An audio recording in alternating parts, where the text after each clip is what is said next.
Bonjour à toutes, bonjour à tous. Bienvenue dans Pourquoi tu restes, le podcast de ceux qui restent. On s'intéresse à tous les sujets en les tournant dans tous les sens, on se pose 1000 questions et on creuse les sujets à travers nos invités. Tout ça pour en savoir plus. On s'aventure tout de suite dans le sujet du moment, Paris. On va à la rencontre de régionaux et étrangers qui vivent dans la capitale depuis un certain temps. Ils nous livrent leurs histoires, le chemin qu'ils ont parcouru jusqu'à venir se poser à Paris, leur quotidien et même peut-être leur avenir. Et bien évidemment, on leur posera la question pourquoi ils restent. Dans cet épisode, on accueille Fabiola. Dans un jardin le long du canal Saint-Martin, on découvre une personnalité généreuse, celle qui a voyagé beaucoup avant de se poser à Paris pour de bon. Elle nous narre son voyage parisien, on rencontre là l'esprit de la capitale, de quelqu'un qui vient d'ailleurs. Tout de suite, entrons dans cette parenthèse, je vous laisse la découvrir. Les oiseaux n'étant jamais loin, j'espère que cela vous ira.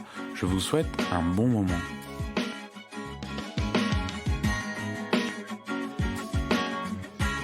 Salut Fabiola. Salut Sébastien. Bon, merci d'avoir répondu à mon appel là pour le podcast là.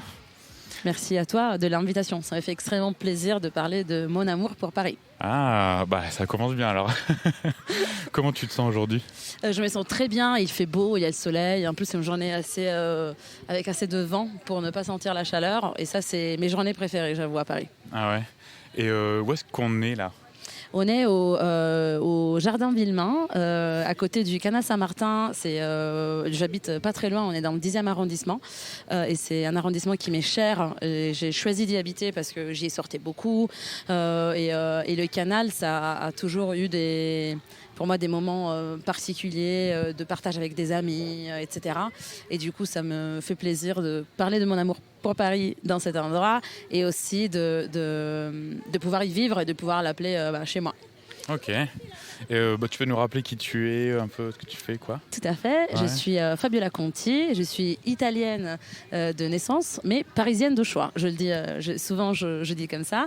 J'ai 36 ans et ça fait presque 10 ans que j'habite à Paris. Je suis arrivée pour le boulot à un moment dans ma vie et j'ai habité dans différents arrondissements. J'habitais dans le 17, dans le 11 et dans le 10. 17, c'était ce que j'ai trouvé quand je suis arrivée.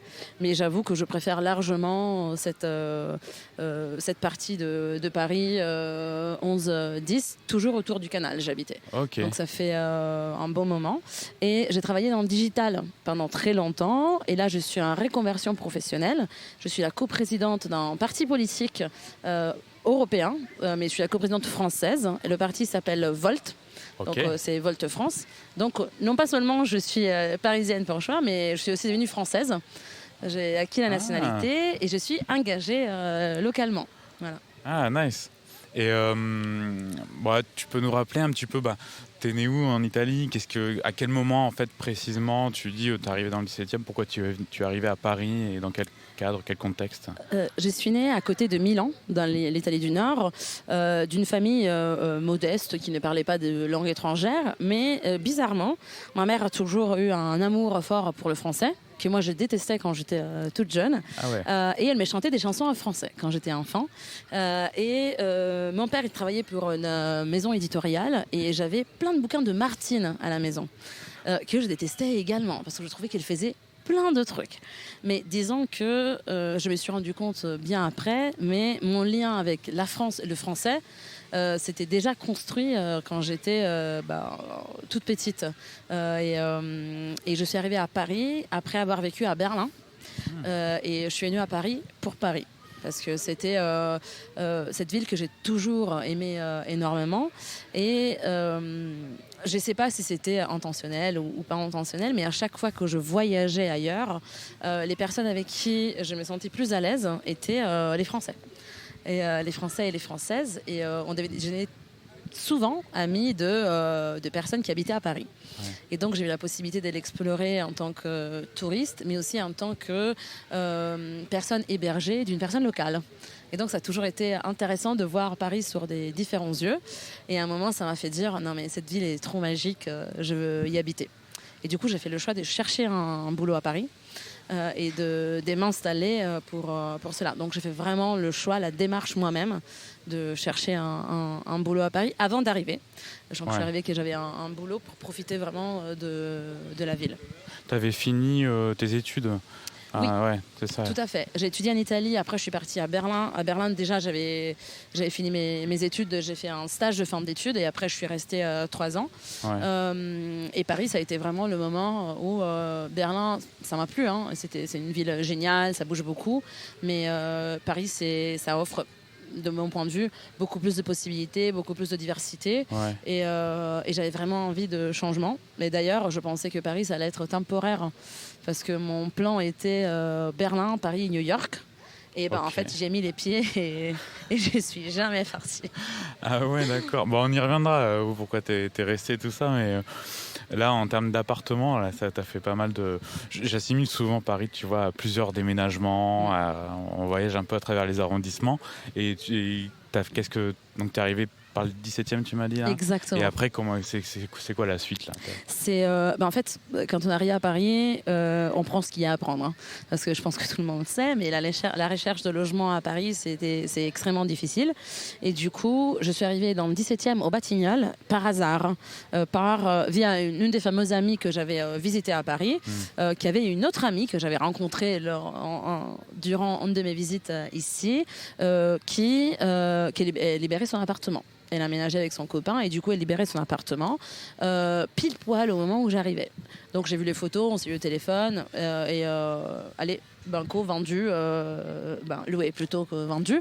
Et du coup je suis arrivée dans cet appartement minuscule de 20 mètres carrés, donc en studio à la parisienne classique, où j'avais le petit couloir avec la petite kitchenette, la salle de bain et l'appartement au premier étage d'une toute petite rue, mais qui néanmoins était très mignon, qui était très propre, bien placé, parce que j'étais entre Place des Clichy et Rome, vraiment à côté de la mairie du 17, dans le cœur des Batignolles. Donc c'était, même si c'était le 17e qui est très résidentiel, j'habitais dans une partie du 17 qui était très jeune, très sympa, etc.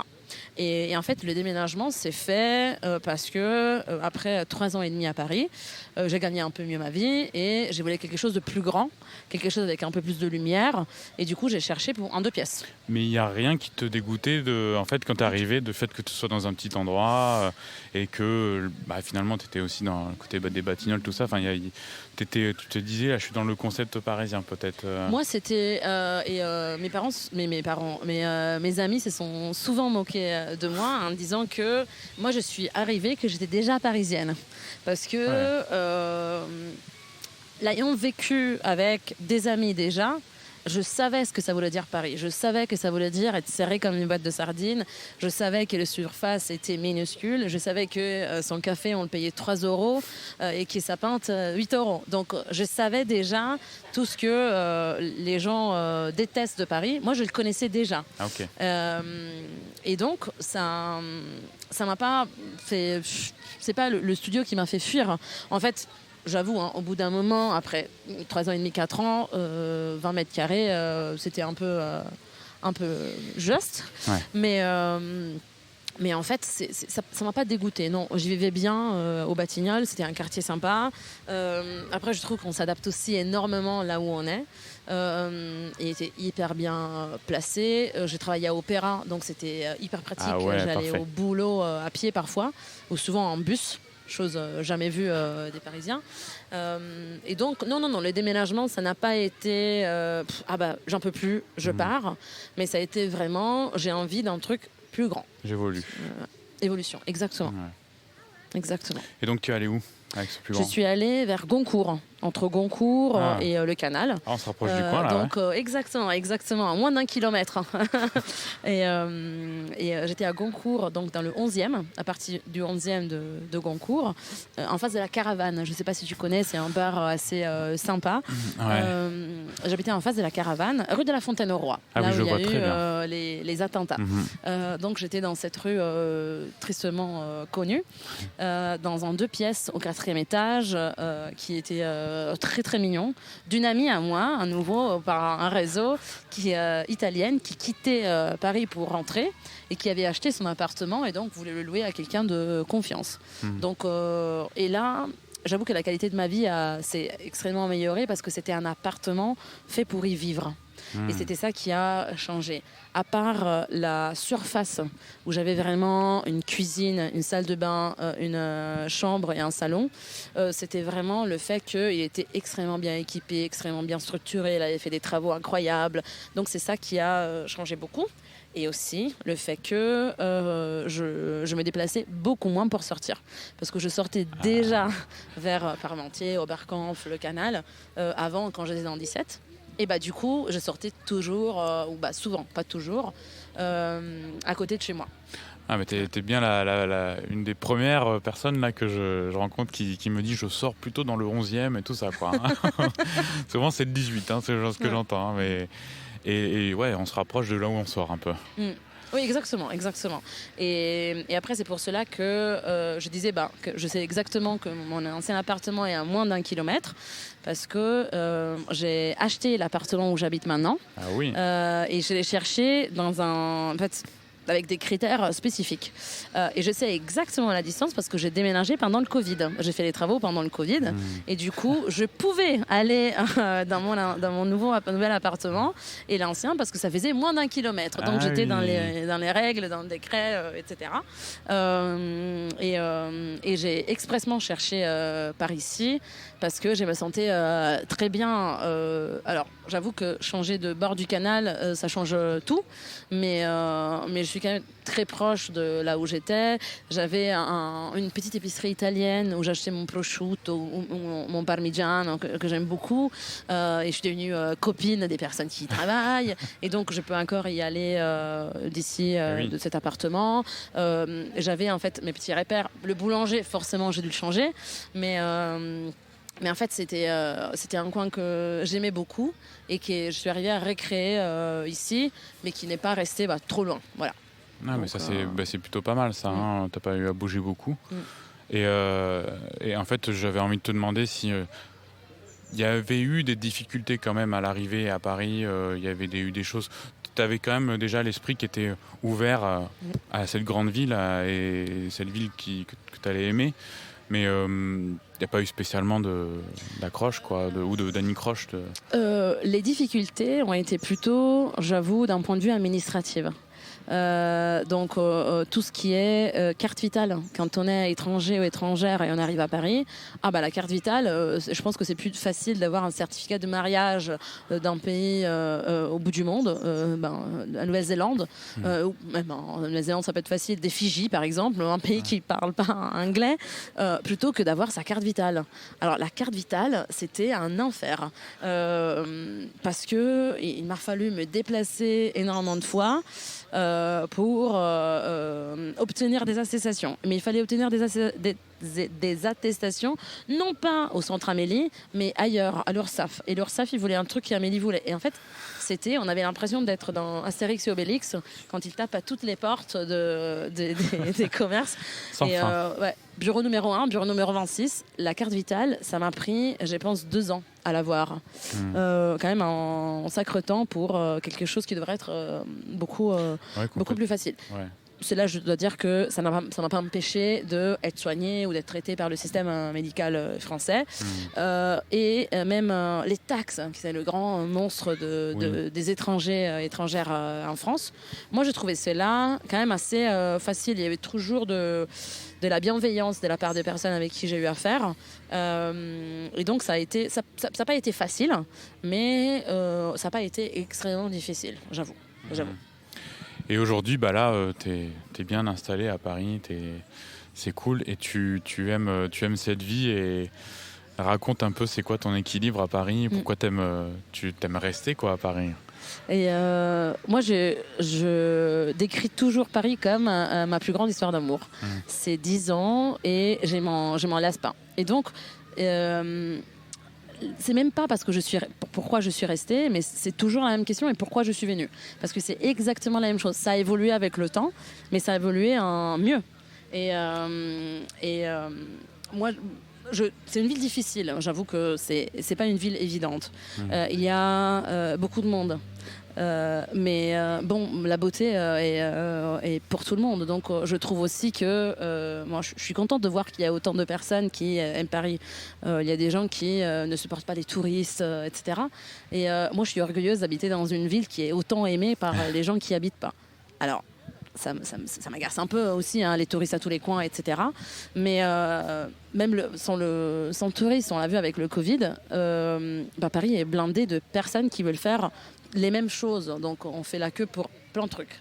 Moi, je trouve qu'à Paris, faire la queue, que ce soit pour le perchoir, que ce soit pour la dernière expo ou pour, en ligne pour le brunch, c'est très facile. Et je pense que ça explique bien le sens de Paris. Je trouve que c'est une ville difficile parce qu'il y a énormément de monde et énormément d'opportunités, mais tout le monde veut plus ou moins faire les mêmes. Et donc, pour revenir à la question, mon équilibre à Paris, c'est aussi de ne pas faire les choses que tout le monde veut faire. Donc, j'ai un peu changé cette attitude. Au début, c'était d'aller dans le bar le plus hype, d'aller à la soirée trop cool ou faire l'expo immédiatement quand ça ouvrait.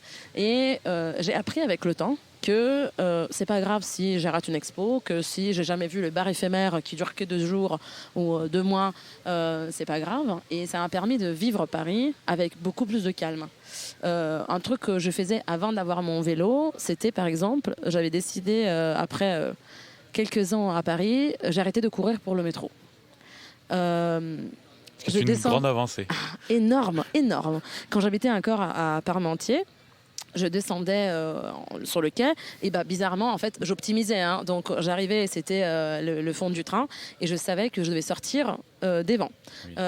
Et donc j'arrêtais de courir parce qu'en fait le temps que moi je finissais le quai, un autre train arrivait. Et je pense qu'il y a c'est tout con, hein, c'est tout simple, mais des petites astuces comme ça qui m'ont fait vivre Paris et m'ont fait trouver un autre équilibre. Donc je ne courais plus pour le métro.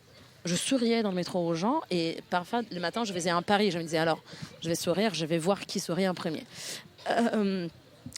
Ça arrive, hein. Il y a des gens qui sourient. Je pense qu'il y a des gens qui ont pensé qui est cette folle, mais en fait je trouve que quand on a un équilibre avec soi-même et on est bien d'être à Paris, on trouve facilement un équilibre pour vivre à Paris. Parce que la vie est un miroir, donc ça nous redonne un peu ce qu'on voit.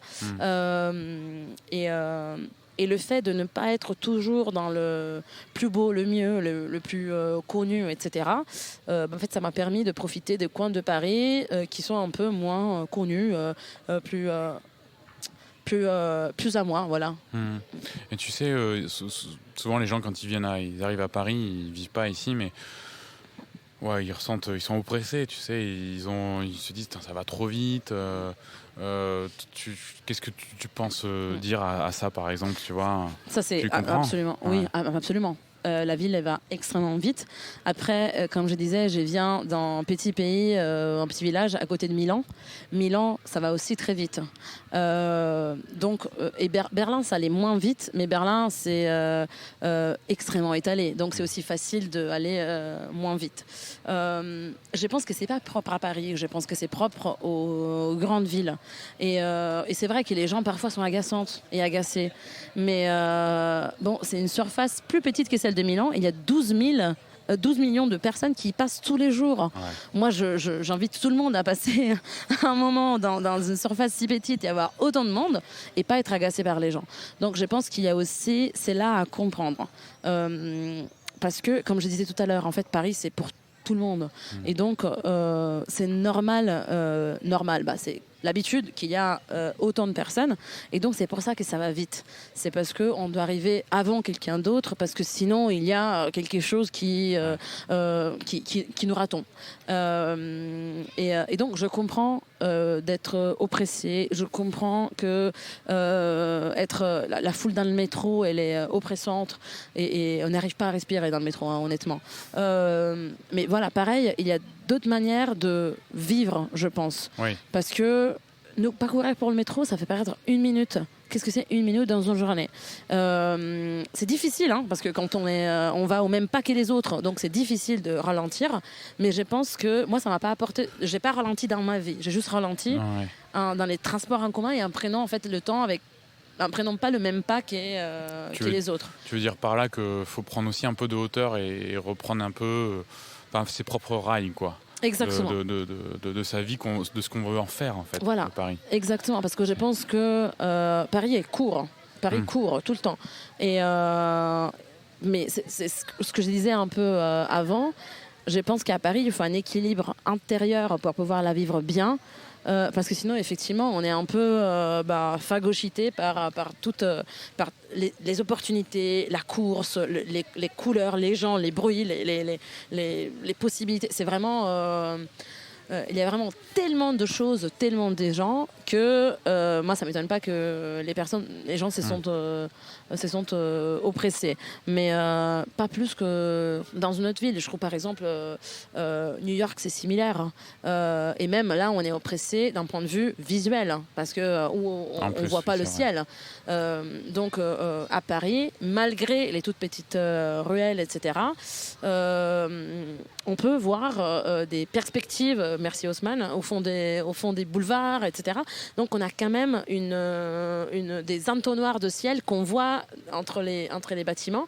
Au moins ça, pour moi, ça a été un soulagement, par exemple. C'est vrai que peut-être, parfois, on va être à préférer New York, waouh, l'Amérique, tout ça, et puis d'autres villes, et ne pas aimer Paris. Simplement parce que c'est à la française et c'est en fait un peu, tu vois, c'est à la parisienne et c'est ça qu'on aime peut-être moins et tout. Et c'est quoi un peu toi ton microcosme, ton environnement, tes amis, quand t'es arrivé, t'as mis du temps à te faire des amis ou pas, ton voisinage, ton quartier, c'est quoi un peu la vie J'ai mis du temps à faire des amis, oui. Parce que malgré mon amour pour Paris et malgré le fait que je parlais déjà français quand je suis arrivée, j'ai trouvé que c'était difficile de briser, de percer dans le cœur des Français. Ouais.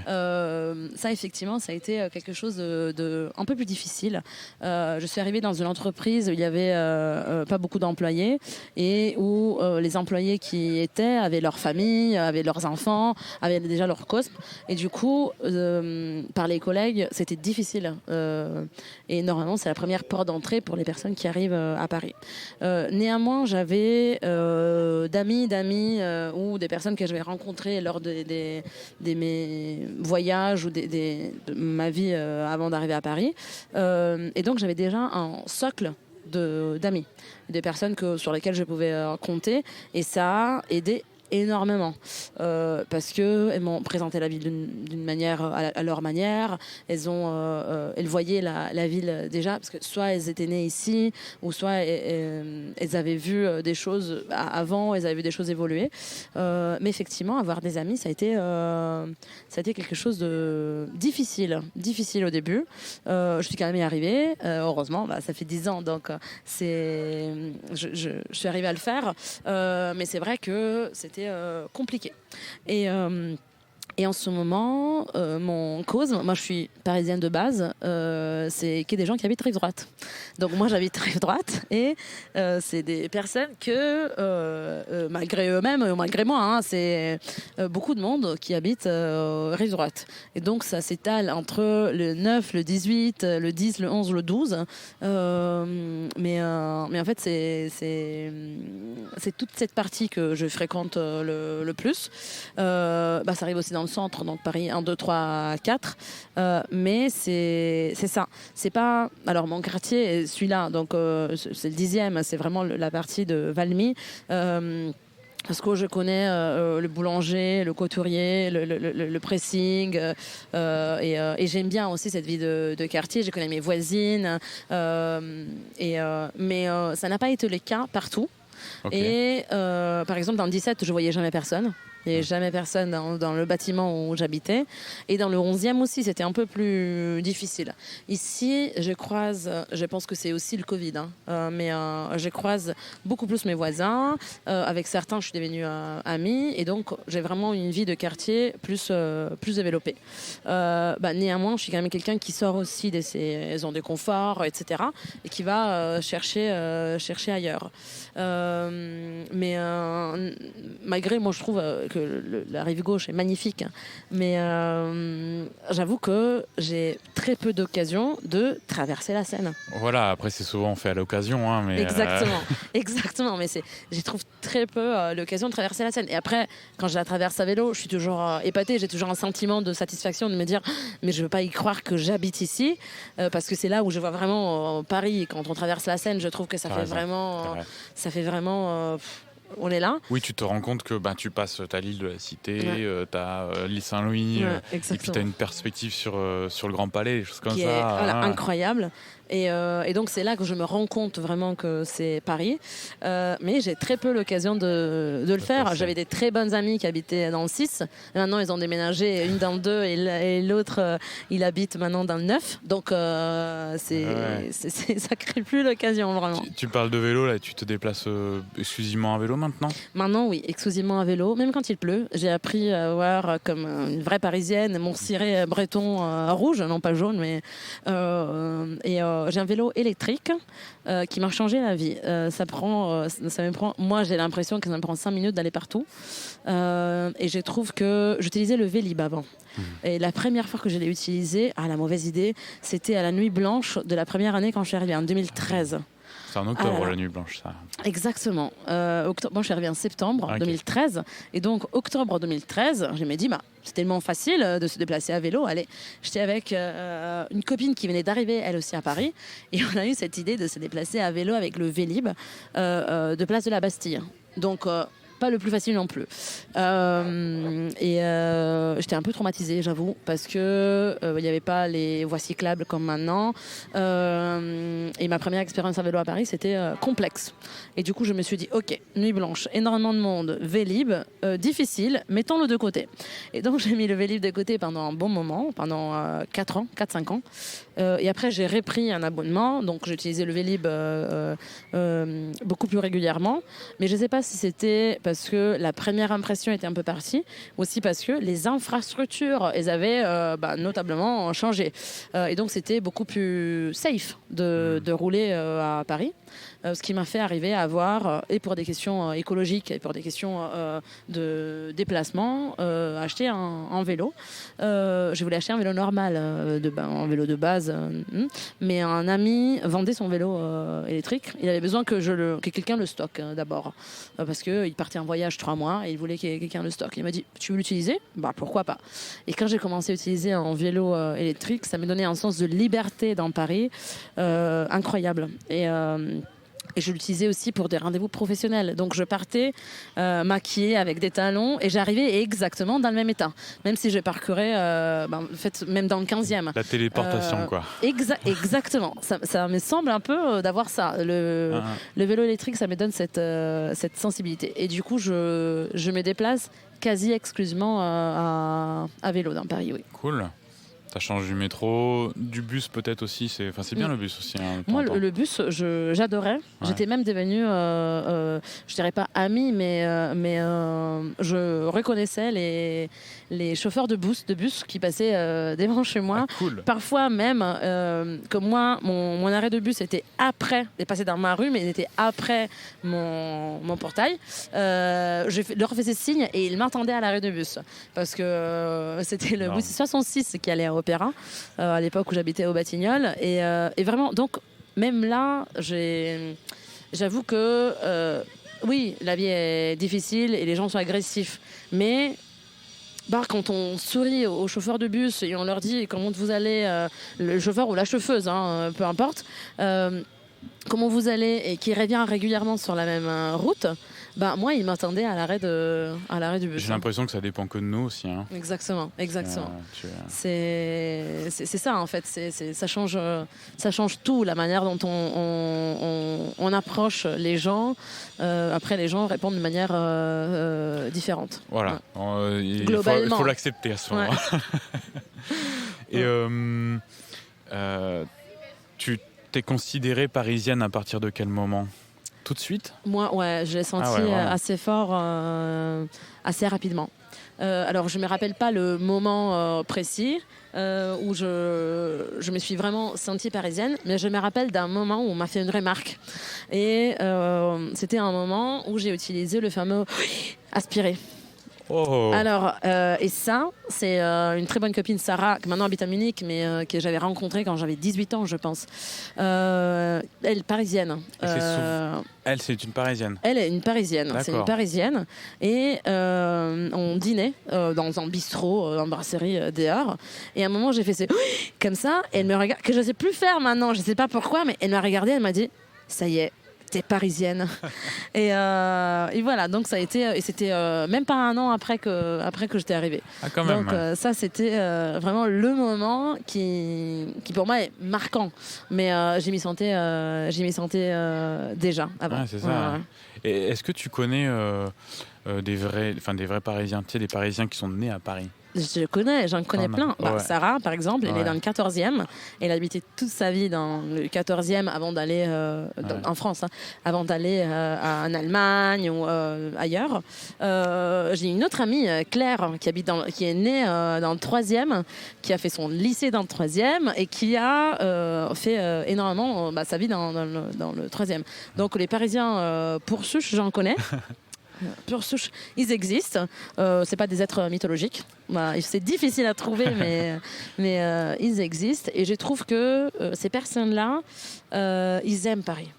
C'est au moins les personnes que je côtoyais qui sont nées ici ont une vision et un respect pour Paris qui est très différent des personnes qui viennent y habiter pour nécessité. Okay. Je pense que c'est ça aussi la clé pour voir. Il y a une identité parisienne. Je pense. Moi, je le sens. No moins. Et je comprends aussi les personnes qui arrivent à Paris pour nécessité parce qu'ils voulaient faire un boulot ailleurs et ils ne trouvent pas ce boulot ailleurs. Donc, ils sont obligés de venir à Paris. Forcément, ça crée une histoire déjà plus compliquée de base.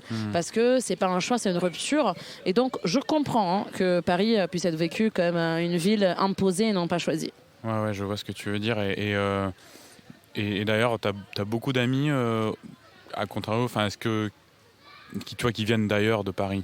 Oui, j'en ai. Qui sont peut-être majoritaires, je sais pas. Je dirais, oui, peut-être, majoritaire aux Parisiens, oui, tout à fait. J'ai d'amis qui viennent de Nantes, de Nancy, de Bordeaux, du sud de la France, ailleurs, comme le Brésil, l'Italie ou le Portugal. Donc, oui, effectivement, ils sont bien majoritaires, mais il y a aussi également des Parisiens. J'ai un peu les deux. Mais si je vais faire un ratio, ça serait, je pense, 70-30. Donc quand même, les étrangers extérieurs à Paris, ils sont beaucoup plus nombreux. Oui, tout à fait. Et je pensais, tu dois ta famille et puis tes connaissances aussi qui sont en Italie, etc. Comment ils te voient par rapport à Paris? Est-ce qu'ils disent on est hyper chanceux, y a Fabiola qui est à Paris, ou alors qu'est-ce qu'elle fait là-bas ou quoi? Et c'est un peu les deux. J'ai des amis qui sont nés dans un code postal, ils habitent dans le même code postal et ils travaillent dans le même code postal. Donc dans le petit village à côté de chez moi, c'est le 22066 à Mariano Comense. Donc ils font leur vie encore là.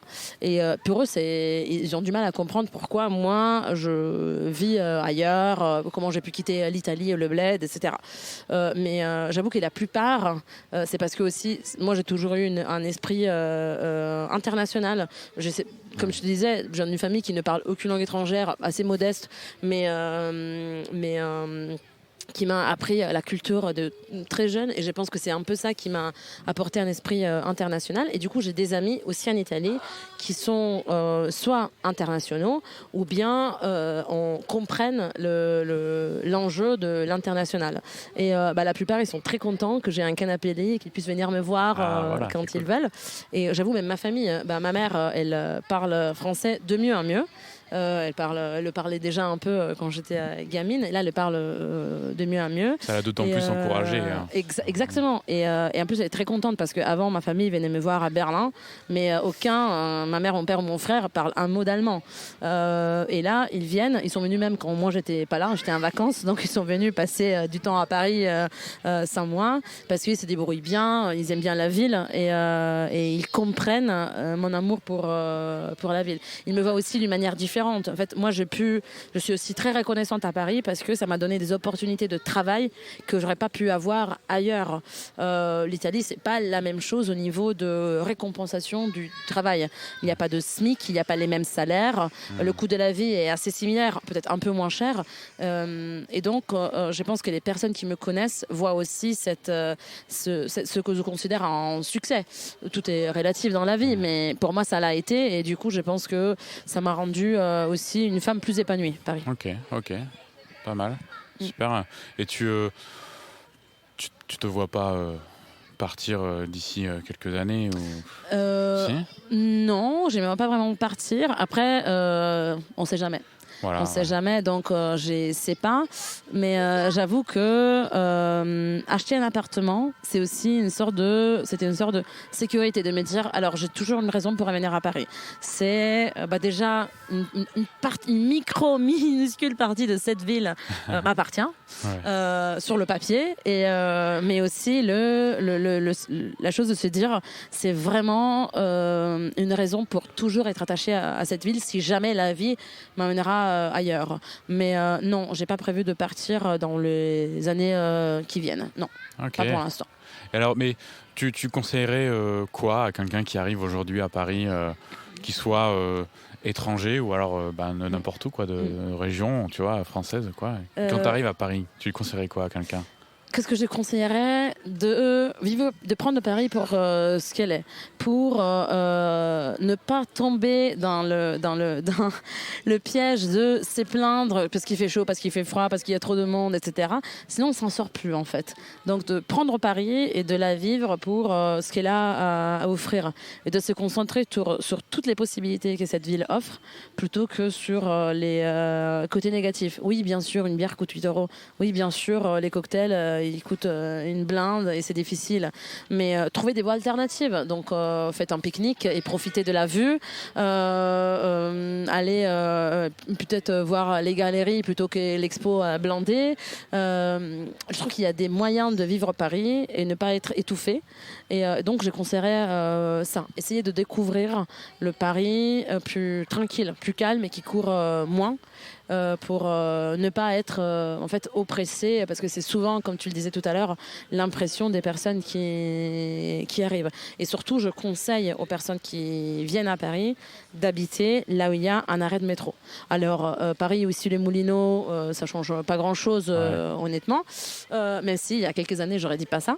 J'aurais pas du tout dit ça, mais ça change pas grand-chose, mais je trouve qu'avoir l'accès au transport public, ça change la vie dont on vit la ville. Et donc, ça change vraiment la manière dont on vit la ville.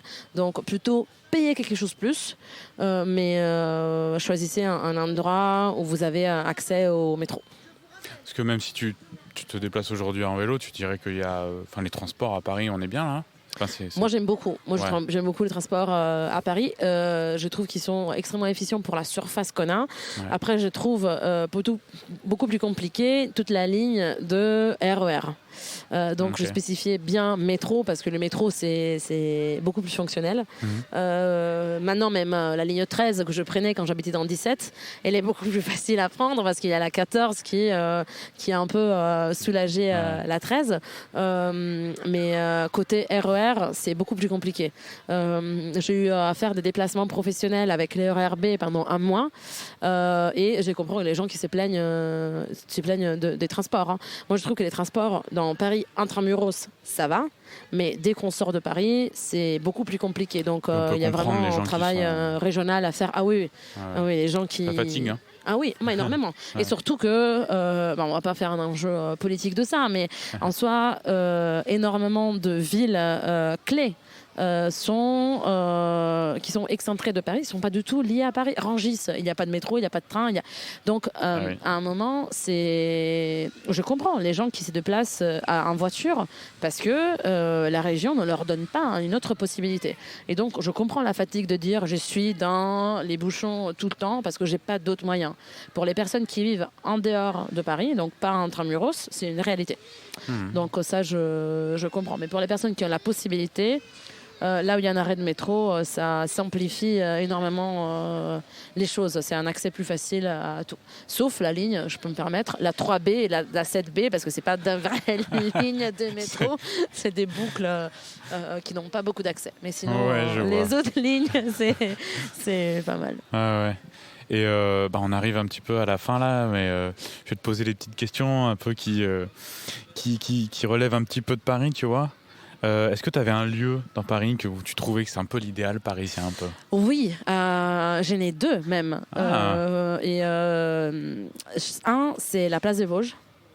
La place des Vosges, surtout l'été, quand les gens s'assoient sur la pelouse et discutent. Moi, voir ces maisons oranges avec ces toits et les gens qui peut-être font un pique-nique, etc. Pour moi, c'est vraiment un idéal de vie parisienne, de profiter des gens, du temps, etc. Et après, pour moi, le cliché parisien, c'est le pont au change. C'est donc le pont qui unit Châtelet à l'île de la Cité, où on voit bien la conciergerie, on voit bien toute la Seine. Ça, c'est vraiment... bizarrement, c'est deux endroits très de Victor Hugo, parce que un, c'est Les Misérables et l'autre, c'est là où il habitait. Que tu as lu Oui. Quand j'étais quand j'étais encore en Italie, les deux, Les Misérables et Notre-Dame de Paris, j'adore les deux. Mais pour moi, c'est vraiment les clichés, l'idéal parisien. C'est Paris photographie, quoi. Ok. Ouais. Et pour faire suite à cette question-là, tu as peut-être un lieu où tu vas chercher la tranquillité, peut-être le silence, où tu vas te recueillir, quoi, un petit peu, peut-être. J'en ai un qui est très particulier parce qu'il n'est pas toujours silencieux, mais ça apaise énormément, et c'est le musée de l'Orangerie. Le musée de l'Orangerie. Je suis une grande fan de Monet depuis la nuit des temps, depuis vraiment toute petite.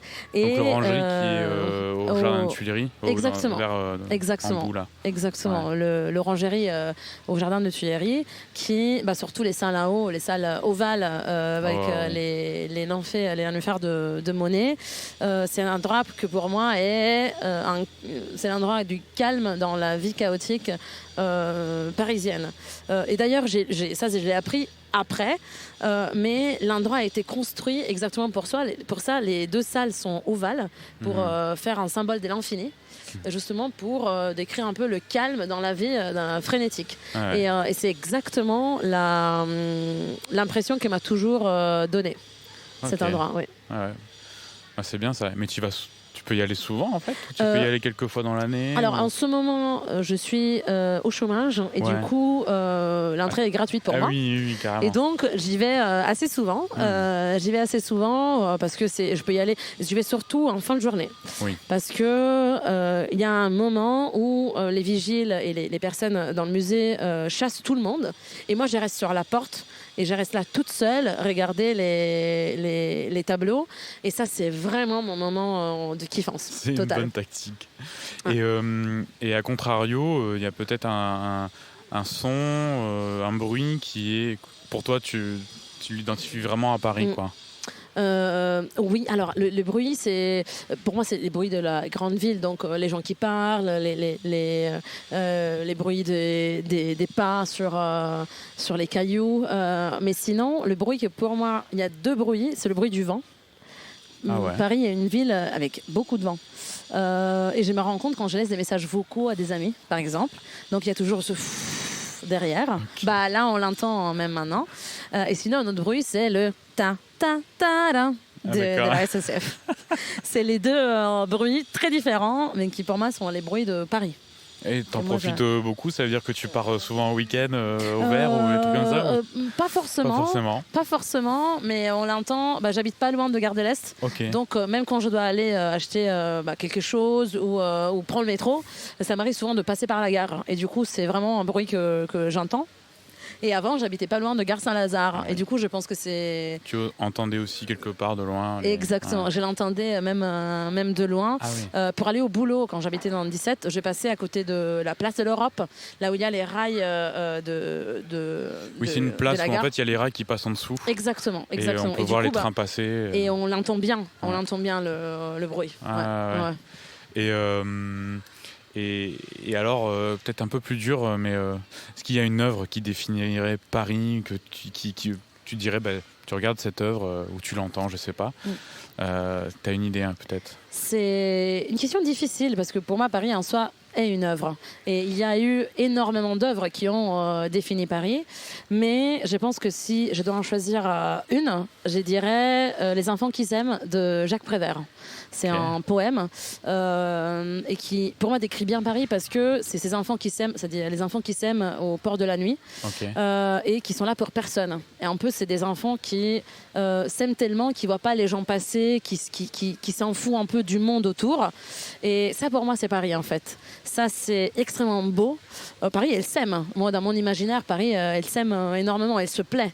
Et elle s'en fout un peu des gens. Elle est là pour elle-même. Et moi, c'était une œuvre, ce serait même une femme, potentiellement, mais extrêmement indépendante et insouciante. Donc pour moi, c'est les enfants qui s'aiment au port de la nuit, qui sont là pour personne. Pour moi, c'est ça, Paris. Ok, intéressant. Comme image que tu peux proposer là. Et on va finir aussi sur la question de si tu as des petits conseils de bar, de resto là. Ils sont peut-être dans le coin, j'en sais rien. Mais... J'en ai pas mal. Un que j'adore, il est sur le canal. Et il s'appelle La Marine. C'est un resto français typique qui font un magret des canards de ouf. Et tout le monde est extrêmement gentil. Tout le temps. Même avant le Covid. Il y a eu une vraie différence pour moi dans le service des Parisiens. Donc là, je l'avoue, le service parisien, il peut être difficile. Mais à la Marine, on est toujours bien accueillis. Ils sont toujours sympas, gentils, etc. Et on mange très très bien et on y boit très très bien.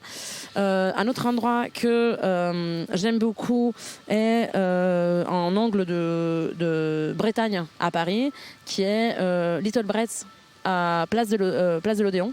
Ah oui. À côté de l'Odéon. Oui. Je pense pas que ça s'appelle comme ça, la place, mais c'est... je pense que c'est Odéon et c'est le carreau de l'Odéon. Il y a une pâte au doigt là, comme ça. Exactement. Exactement. Et là, il y a pas mal de choses. Alors c'est là, moi j'aime beaucoup parce qu'ils font des crêpes excellentes. Mais sinon, dans le même coin, il y a aussi, seule raison pour laquelle je me déplace dans le 6e, l'avant-comptoir. L'avant-comptoir qui est un endroit qui fait des tapas parisiennes, des petites mises en bouche, où on peut pas s'asseoir mais on mange bien, il y a une bonne ambiance et c'est très, très fun. Et un autre endroit que j'aime beaucoup et que je trouve extrêmement parisien, c'est à Carreau du Temple, le bar à vin. Qui, comme le nom dit, c'est un bar à vin où il y a une sélection de vins. Il y a une cave à côté où on peut aller choisir son vin, où il y a toujours quelqu'un qui nous conseille, etc. Et où il y a une sélection de fromages excellente. Et j'ai mangé un Saint-Marcelin rôti au miel, incroyable. Du coup, c'est des endroits très parisiens, mais il y en a aussi pour tous les goûts. Pour cuisine de l'étranger, si je peux, un resto italien excellent. J'allais justement te poser la question. Voilà. Pour finir, qu'est-ce que tu nous donnerais comme adresse d'italien ou de resto? J'en ai deux. Un, c'est Isola, la cantine littéraire, qui est un bar. Accessoirement, le propriétaire est devenu un copain à moi parce qu'ils font des spritz de malade. C'est les spritz meilleurs de Paris et les moins chers. Le Isola, spritz, tu dis? Le spritz, il coûte 7 €. Et il est fait avec du vrai Prosecco, c'est vraiment excellent. Dans le 11e, donc Isola.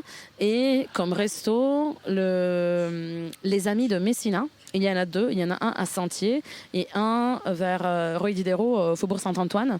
C'est un restaurant sicilien et qui font des pâtes comme ma grand-mère les faisait, parce que ma grand-mère était sicilienne. Ah ouais. Et c'est excellent. Donc en termes d'italianité, Isola et les amis de Messina. Franchement, ça vaut le coup. Ok, ben merci Fabiola pour toutes ces bonnes adresses. Ça donne envie de se balader dans Paris, quoi, je crois. Hein. C'est un peu ça le propos de la ville. Et puis, j'espère que tu as passé un bon moment. Voilà, excellent. Moi, comme je disais, j'adore cette ville. Du coup, partager mon expérience avec quelqu'un qui ne comprend pas pourquoi on l'aime, ça me fait toujours plaisir. Bon, j'espère que la personne aimera un peu plus la ville. Merci, je te souhaite une bonne soirée. Merci beaucoup Sébastien. Salut Fabiola. Ciao. J'espère que vous avez apprécié cette nouvelle rencontre. Merci d'être arrivé jusque-là et bien sûr pour votre écoute. N'hésitez pas à mettre un petit like, cœur ou pouce vers le haut pour signaler votre contentement et pourquoi pas à suivre le podcast pour être prévenu des nouveaux épisodes. Vos manifestations de soutien font toujours plaisir. Le mixage et les arrangements ont été réalisés par mon ami Lacaze. Moi, c'est Sébastien. Il ne me reste plus qu'à vous souhaiter une belle journée ou une belle nuit. Je vous dis à bientôt pour une nouvelle rencontre, une nouvelle histoire. C'était Pourquoi tu restes ?